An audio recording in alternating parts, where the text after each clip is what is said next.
Yeah. All right. So Kamala Harris on 60 Minutes. We'll take a look at this. We'll go through these videos, and this may be what we finish off with today. So let's see if we can get through here in the next 20 minutes so I could let y'all chill, not keep y'all up too late. And if you do just need more, then check out the show from yesterday. I guarantee you that that show in a lot of ways was more interesting than this one a little bit, because it gets a little, y'all know how it get when people talk about some of the stuff going on in the Middle East. You could probably hear it in my voice. It's a little bit, a little bit, and then just say what you mean. So I don't know, but let's move on. So we're getting rid. I can clear out of these. And where are you? So we're gonna get into the interview, 60 Minutes. So Kamala Harris did a 60 Minutes interview, and this gentleman, I forget his name, who conducted the interview, but this was probably the most that she's been challenged in an interview. Now, we're only going to look at a couple different clips, but I think that it's important to go through these because one particular situation, but we'll see it. I don't need to keep talking about it. All right, so let's go to 8 minutes and 20 seconds, and let's hear this out a little bit. Kamala Harris. All right, so we got it queued up. Boom. Convince immigration is the vice president's Achilles heel. You recently visited the southern border and embraced President Biden's recent crackdown on asylum seekers. And that crackdown produced an almost immediate and dramatic decrease in the number of border crossings. If that's the right answer now, why didn't your administration take those steps in 2021? The first bill we proposed to Congress was to fix our broken immigration system, knowing that if you want to actually fix it, we need Congress to act. It was not taken up. Fast forward to a moment when a bipartisan group of members of the United States Senate, including one of the most conservative members of the United States Senate, got together, came up with a border security bill.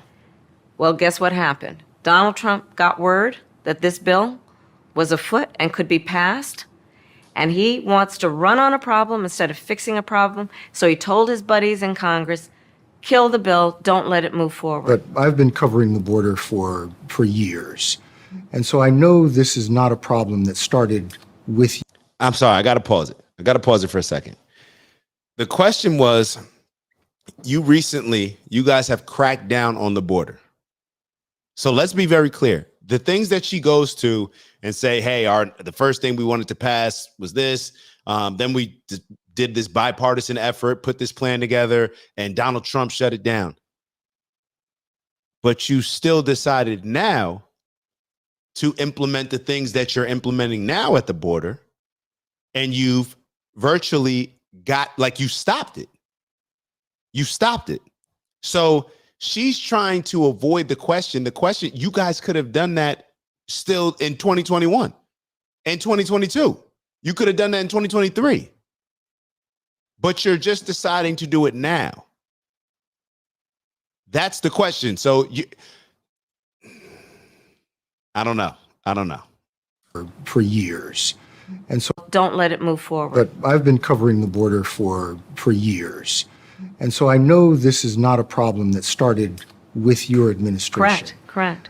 But there was an historic flood of undocumented immigrants coming across the border the first 3 years of your administration. As a matter of fact, arrivals quadrupled from the last year of President Trump.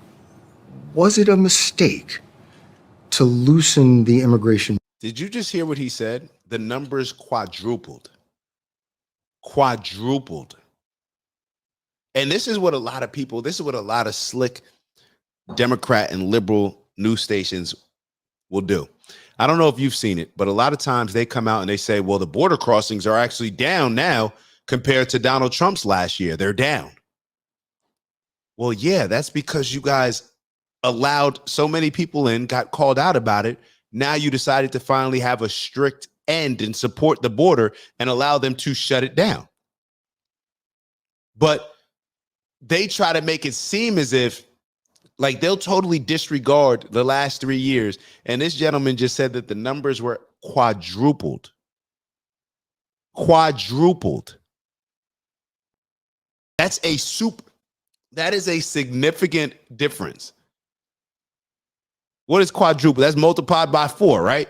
For us that may not know the whole quad, that's 4, right? 4 times the amount compared to Trump's administration. And we're going to sit here and act as if they didn't actively incentivize people to come here. Policies. Was it a mistake to loosen the immigration policies as much as you did? It's a long-standing problem, and solutions are at hand. And from day one, if it's a long-standing problem, answer the question. It's a long-standing problem. What does that have to do? If it's a long-standing problem, then doesn't that give Donald Trump? Let's look at it like this. It's a long-standing problem. She just got asked the question of why it grew so much with their administration. He acknowledged that it's a long-standing problem. Now she answers his question by saying it's a long-standing problem. So should we give Donald Trump credit for being able to have numbers that were 4 times less than what she had? And Joe Biden, like, does he get credit because his policies were certain numbers and then she 4x those numbers based on their policies? So based on what she's saying and not just taking accountability and just saying it's a long-standing problem, isn't she somewhat giving Trump credit? I don't know. Standing problem. And solutions are at hand. And from day one, literally, we have been offering solutions. What I was asking was it a mistake to kind of allow that flood to happen? If from day one you've been offering solutions and you haven't been able to push them through, then that shows that when you become president, you may not be able to push things through then either. So what are you going to do?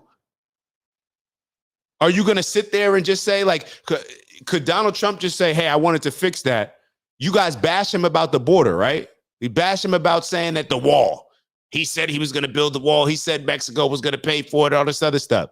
So he wasn't able to get those things done, probably because he had some opposition on the other end where people that were saying that they didn't want to build the wall, which obviously we can tell that there was a lot of people on the other side that were wanting to bring people into the country, which is why their numbers were 4x what his were.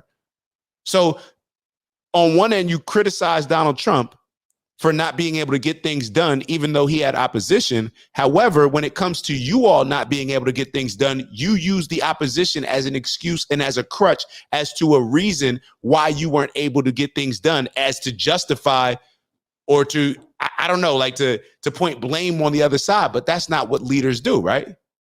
Leaders don't just say, oh, well, they wouldn't allow us to do it, so we couldn't do it. Okay, so what's going to be the difference when you're president?